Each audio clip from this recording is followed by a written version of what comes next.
All right, I'm gonna go over chapter 10 notes. So first of all, up on the top here, we just have some stuff to fill in for in the boxes here. So when we talk about shape, center, and spread, remember the shape is that we're trying to show that the sampling distribution is approximately normal. Not the sample, but the sampling distribution will be approximately normal.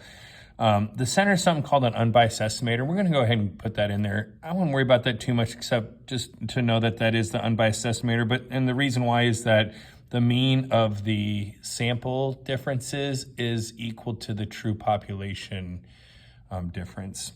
So anyway, that's what's going on there. And then on this one, this is the standard error. And the reason we have this is part of the 10% rule. And this formula, I know this formula looks scary, and I'm even missing some sub numbers, but it's really not that big of a deal. It's on your formula card, so you don't even have to memorize it. Actually, I'm pulling one out right here, but there it is. And this one, you know, we got both of these. Do you do the hats or the not the hats? They're only going to give you one. Just plug it in. Okay. The conditions have to be met, except we need to check both samples. And also for the independent, if we're going to, for the random condition, we need to establish that the samples are independent. The populations are independent of each other, or the samples that we've taken are independent of each other. So we're going to say 2 independent random samples.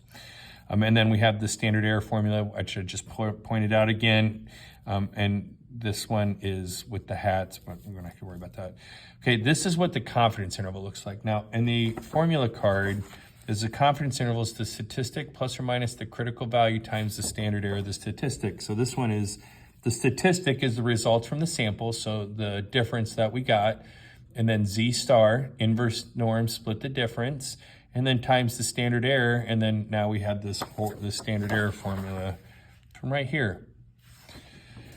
And then this is the inference method, and that's what it looks like on the calculator, but we'll see that here in a write-up in a minute. All right, then we have a problem, and it says here that to find the standard error and then to interpret it.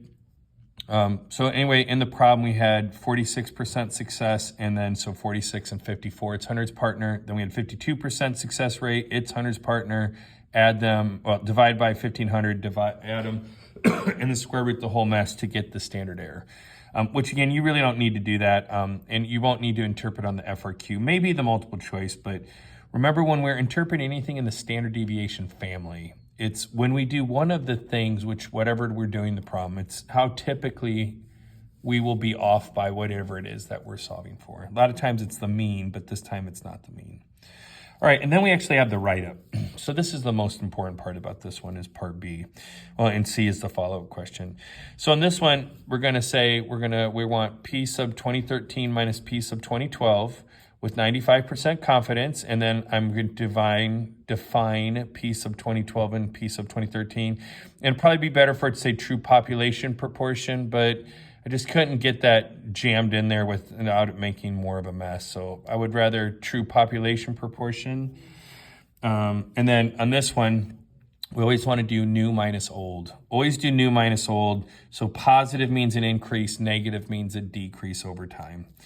Also, if we're in class, I'll be calling this P sub 1 minus P sub 2 because of how we plug in the calculator, but that's fine. 2 independent random samples. There were more than 15,000 US adults in both years because they had the same sample size. And then success and fail, all 4 of those are greater than or equal to 10. All right, and then in our calculator, probably should have done this ahead of time. I guess this might be a little bit more fun than we wanted it to. This is going to be a 2-prop Z int, which is letter B, and then I hit enter. All right, and then it wants the results. So we had now on this one, because I did 13 first, I need to plug in 13 into 1. So it's always 1 minus 2 on the calculator. So 2013, the job rating was, or the approval rating was 46%. So this, and I have to put in my counts here. So 690 out of 1,500. And then for the next year or the previous year, it was 780 over 1,500. and I wanted a 90% confidence interval. And there's how I get my 9 to -3. So it went down somewhere between 9 and -3%. And then remember, we don't know that for sure, but we are 90% confident that that's the case. So we are 90% confident that the true difference in Obama's approval rating proportion and definitely got to get difference in there, from October 2012 to 2013 is captured in the interval from -9 to -3%. And then is this convincing evidence of a difference? And when we're doing a 2-sample one, if they want evidence of a difference, it's exclusively about 0 being in the interval. And since 0 is not in the interval, we do have evidence of a difference. Also on this one, you could have even answered it this way, although this one just said, is there a difference? So you could say yes, because 0 is not in the confidence interval. That is a perfect answer. You could also say, because all the values are negative, we actually have proof that it's declined. Okay, and then this is 10-1 day notes 2, but I'm just going to put 10-1 together. So this is basically the same thing, except now we're doing a test. So then how do we interpret the p-value? This time it's going to be the true difference. And I mean, you can read that, but you're going to have to mention the difference. And there you go. All right, then right here on this one for the problem, I would like to point out that I wrote it like this for notes, but I think most of you are going to say P1 is equal to P2. And then the alternate on this one, we're trying to show that P1 is greater than P2. Okay, I write it down this way in the notes because this is exclusively how the College Board writes it. Whenever they write out the hypothesis and null and alternate hypothesis, it's always going to be like this. In a free response, we are allowed to write it like this, which I think you will prefer. All right, so then I did P1 minus P2, and this time I kept it P1 minus P2. And if you were in my class in 2024, this was wrong, but I fixed it before I made a video, thankfully. But this, and again, I would also like it to say true population proportion. You can get away with that, but I would rather you say true population proportion. But again, I just couldn't jam it in, and I was too lazy to rewrite the whole freaking thing. But anyway, and I'm going to do the newer minus the old again. 2 sample z-test for p sub 1 minus p sub 2. 2 independent random samples. There are more than, now this one, we have 2 different numbers because the sample sizes were different. So more than 30,000 teens in 88 through 94 and 18,000 teens in 0506. Okay, and then I have all my successes and failure rates by multiplying the numbers. And also, again, I'm going to have to type in this number and this number in a calculator, so I needed to figure those out anyway. All right, so on this one, we're gonna hit stat test. And this is a 2 sample, 2 prop z-test. All right, and then I need to put in my numbers. Now I gotta be careful. The way I wrote these down, I wrote them down in the order they came in the problem, but I wanna do new minus the old. So the new is gonna be 351 out of 1,800, and the old is 450 out of 3,000.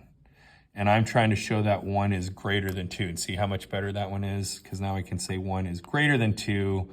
I don't have to play any games with which one of those I'm gonna pick if I write it like this. And there's my answers. Also, I had a Z star, and that was a mess up, and I got rid of that star. That's not Z star, that's Z. Okay, and they give us the number. And then p-value, not p-value is approximately 0. Now you could have, I put in 0.00026. You could have said approximately 0 instead. It really doesn't. This is approximately 0, so it's fine. And then we write our conclusion. The conclusion should not be that difficult on this part. But since the p-value is less than alpha, we reject null. There is evidence of whatever it is we're trying to prove, that the hearing loss has increased over time.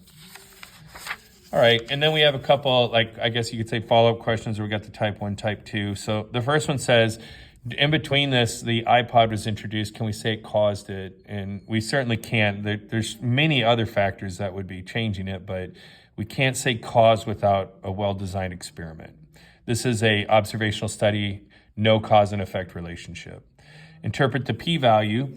If the true proportion or if the true population proportion of hearing loss was the same, we have a 0.0002 per or 26 or approximately 0% chance or probability of getting the results that we got, or one that's more extreme.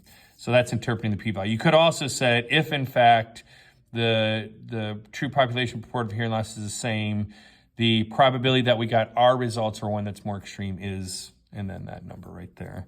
There's just kind of two different ways of writing it out. I just want to give you both of them.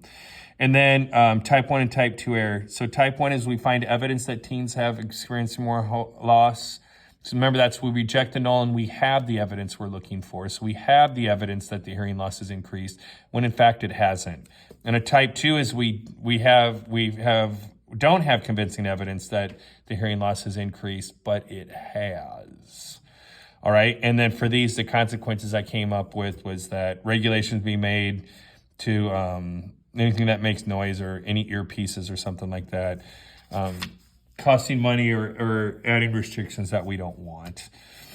Probably aren't going to make the earpieces, hearing aids, not hearing aids, but like your iPods or AirPods, excuse me, or other Bluetooth wireless. I'm just going to make it so they don't get as loud, something like that.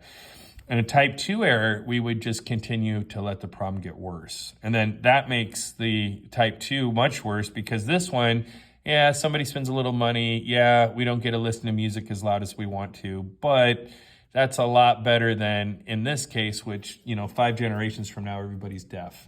So we're not interested in that. And not that being deaf is the end of the world and there's anything wrong with that per se, but I would bet most people would prefer to be able to hear.